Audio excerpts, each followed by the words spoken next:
The wind is very marginal for where I want to be. Very marginal. But I just can't fathom. I shouldn't say that. It's marginal for the other deer. Where he will likely come out of, it's fine. But it's marginal for the other deer that may be in the field prior to him. But it's October 30th, and I just can't fathom him walking in front of this camera in daylight again. So Dino's coming with me. We're going up, and we're just gonna do it. Not something that we do every day. Not something that we recommend. But sometimes you gotta be a little risky. You gotta throw all your chips on the table, and you gotta let it ride. He was up there at 8 this morning chasing does around the field. Where do you think he's gonna be as soon as he gets up? The hot ones have yet to come into estrus, so he's still looking. He's patiently waiting, and part of the reason I think that he is frequenting this plot is because he's got a nose for one of these doe up here, and he knows they're going to come in soon or first, and he's going to be the guy to capitalize on that. So maybe he will, maybe he won't. We don't know. Feeling it a little bit off the right side of my face, which is good. Just need it to be drifted up that way.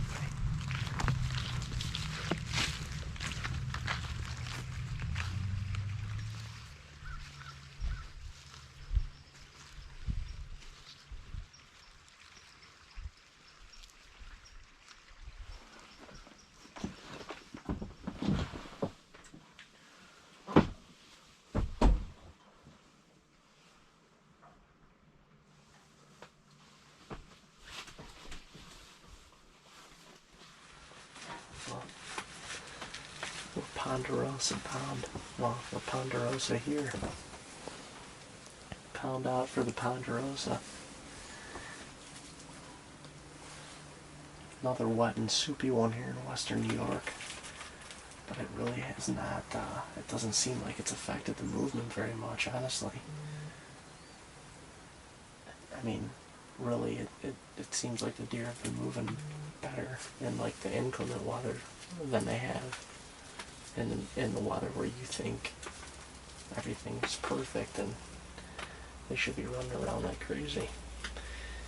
But super cold today, like down into the 30s. It was just snowing earlier, and our wind is definitely marginal. We got a northwest wind, which is kind of giving it one at ease. But Gump, the buck we're hunting, has been coming out down in this far corner. So based on where he comes out, it's really not a factor. But we just have to beat the other deer's noses until then. Right now the plot's empty. We got in, there was a couple deer in here, but he was in here at like 8 this morning chasing does around, so he can't be far. I don't know, we'll see. We will see. It was kind of a tough decision on whether to come up here or not, but also tough watching them do loop-de-loos on the camera again in daylight. So we like to do get a little risky and do it. I think it could pay off. I mean, we really just need him to come out into this field and then it's game on. Had an encounter with him three nights ago, I think. Yeah, Tuesday night. And he came out, the field was filled with deer. He ran a couple does off at the bottom of the field, and he never came back, which, I mean, that was just the unlucky draw at that point. But maybe tonight will be a little bit different. If he pops out, we can get him in bow range, and send a victory TKO his way. It's October 30th. This is only the third time that we've sat together all season. That's crazy. He just got us. He just got our one. Where'd he go? He's still standing there.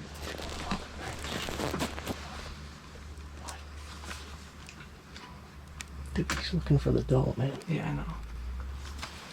He's looking to see where she went.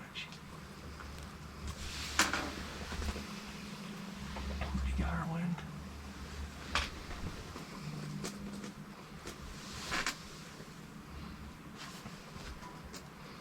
He's going around the corner now.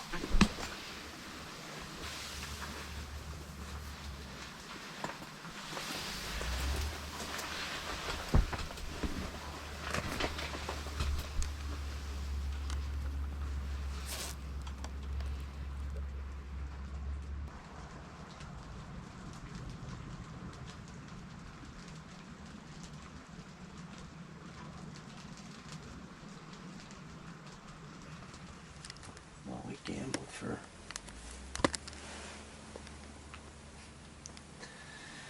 gambled for an opportunity at him and didn't think he was going to be the first deer we saw.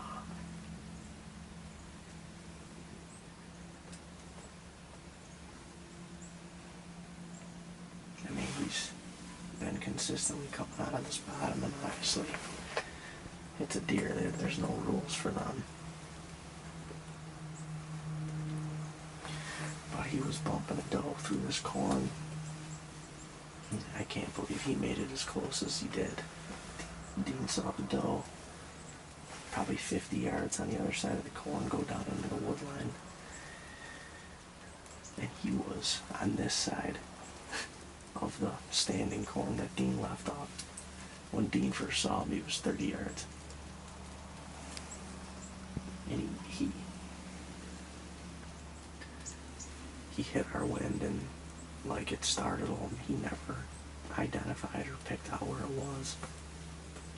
But he just kind of slowly walked back. You could tell he was looking for her the whole time. He wasn't like extremely spooked. But oh my God.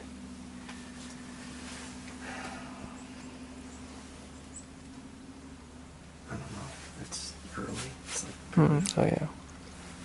barely 5 o'clock. Maybe he bumps her back. I mean, if they just dipped down to the bottom, it seemed like she went that way. If she did, maybe he bumps her back up into here. I don't know. Oh man, these deer will wear you thin.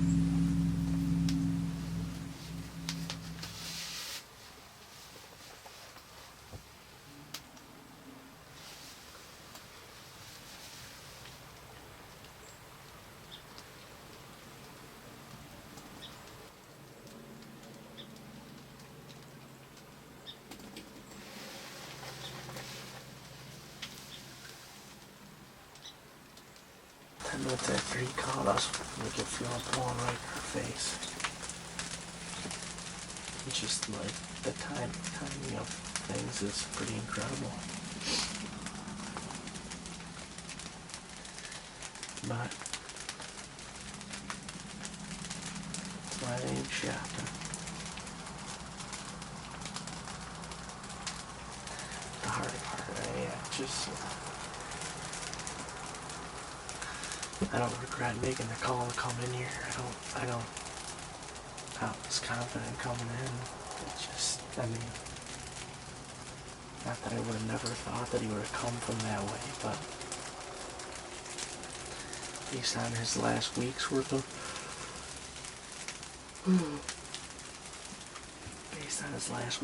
movement, and I would bet a lot of money that he's going to come from the bottom of the field. But he was on a doe. She controls everything at this point. Until he breeds her. He might have found the first hot one, or he's just lingering. because he knows she's coming into heat, and that could be the case. It really seems like he's been in here so much lately because one of these does that's been hitting this field is going to be the first one, and he wants to be the first one to breed. He definitely didn't startle much, but it's just a bummer that he was in our lap 30 yards. Like, this scenario you kind of draw up, especially, I mean, Dean cut that corn literally for that reason.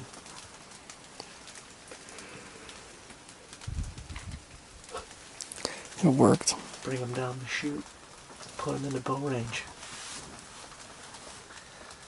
And it worked. Yeah, man.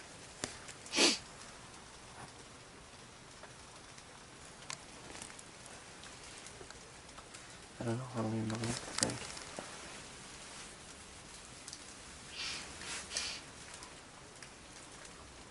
Part of me's thinking maybe she'll come back into the food plot at some point.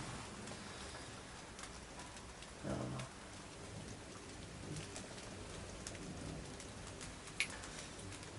Part of me's like, should we have just gotten off? Part of me's like, she'll come back tomorrow.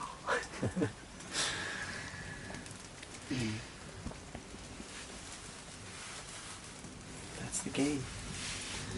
The game we play. If you don't take the shot, you ain't never gonna make it.